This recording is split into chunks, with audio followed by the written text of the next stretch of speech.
સુરતમાં ગરમીમાં સતત વધારો થતા શ્વાસ લેવામાં તકલીફ અને છાતીમાં દુખાવાની ફરિયાદમાં પણ સતત વધારો થઈ રહ્યો છે। સુરતના ઈસીજી વિભાગમાં ઈસીજી કઢાવવા માટે દર્દીઓની લાંબી કતાર લાગી। મોટા ભાગના દર્દીઓને શ્વાસ ફૂલવો, છાતીમાં બળતરા થવી અને છાતીમાં દુખાવાની ફરિયાદો થઈ રહી છે અને જેના કારણે તબીબો ઈસીજી રિફર કરી રહ્યા છે। ગરમીના કારણે બેભાન થવું, ચક્કર આવવું, શ્વાસ ચડવો અનેક તકલીફો સામે આવી રહી છે। ત્યારે આ લાઈન તમે જોઈ શકો છો। અત્યારે ઈસીજી રૂમ ખાતે મોટી સંખ્યામાં લોકો એક બાદ એક ઉપસ્થિત થઈ રહ્યા છે અને લાંબી કતારો છે અત્યારે જોવા મળી રહી છે નવી સિવિલ હોસ્પિટલમાં। લોકોને અત્યારે હાલ શ્વાસ લેવામાં તકલીફ, ગભરામણ થવી અને જે રીતની તકલીફો સામે આવી રહી છે ત્યારે તમામ આ રીતે નવી સિવિલ હોસ્પિટલ ખાતે આવી રહ્યા છે। લોકો સાથે જ વાતચીત કરીશું। તમે જણાવો શું થયું છે તમને? આ ગરમીની હિસાબે શ્વાસ બહુ ફૂલાય છે, બહુ ફૂલાય એટલે બપોરે અમે કામ નથી કરી શકતા એની હિસાબે, એટલે 15 દિવસથી રજા પડશે એટલે દવા લેવા આવ્યા છીએ। કેટલી તકલીફ થતી હોય? રહેવાતું નથી, ગરમીની હિસાબે રહેવાતું નથી ઘરે નથી બહાર। બિલકુલ। શું થયું છે તમને? કઈ રીતની તકલીફ છે? कुछ तकलीफ नहीं, पेट दर्द है खाली बस। कितने समय से? एक हफ्ता हुआ।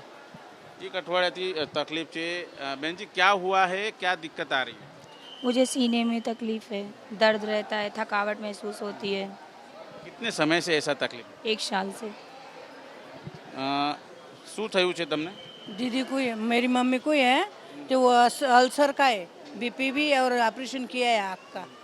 अभी क्या होता है? अभी उल्टी होती है और चक्कर भी आ रहा और आँख दुखती भी है। आजी काय वेरान तुमले? आग वो छातीમાં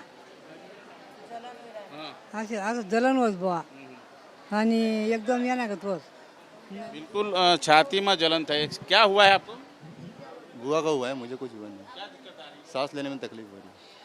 શ્વાસ લેવામાં સૌથી વધારે તકલીફ છે। આ દ્રશ્ય જોઈ શકાય છે। પેશન્ટો અહીં મોજૂદ છે અને તમામ એ લોકો એક જ વાત કરી રહ્યા છે, બેભાન થવું, ચક્કર આવવું, શ્વાસ લેવામાં તકલીફ થવી અને તમામને અત્યારે ઈસીજી ને રિફર કરવામાં આવતું હોય છે અને આ રીતની જે તકલીફો છે સતત વધારો થઈ રહ્યો છે સુરત શહેરમાં। જે પ્રમાણે ઉનાળાને લઈને ભારે ગરમી છે અને ભારે ગરમીના કારણે લોકો અત્યારે બેભાન થવાના કિસ્સાઓ સતત આવી રહ્યા છે। જોકે આરોગ્ય વિભાગ તરફથી જાહેરાત કરવામાં આવી છે કે આ ભારે ગરમીને લઈને સતત પાણી પીવું અને 1 થી 4ના ગાળામાં જો જરૂર ન હોય તો બહાર ન નીકળવું। પરંતુ જે રીતની કેસો સામે આવી રહ્યા છે એ ચિંતાજનક બાબત છે। કેમેરામેન રાકેશ પાનવાલા સાથે ધનરાજ બાગલે, એબીપી અસ્મિતા, સુરત।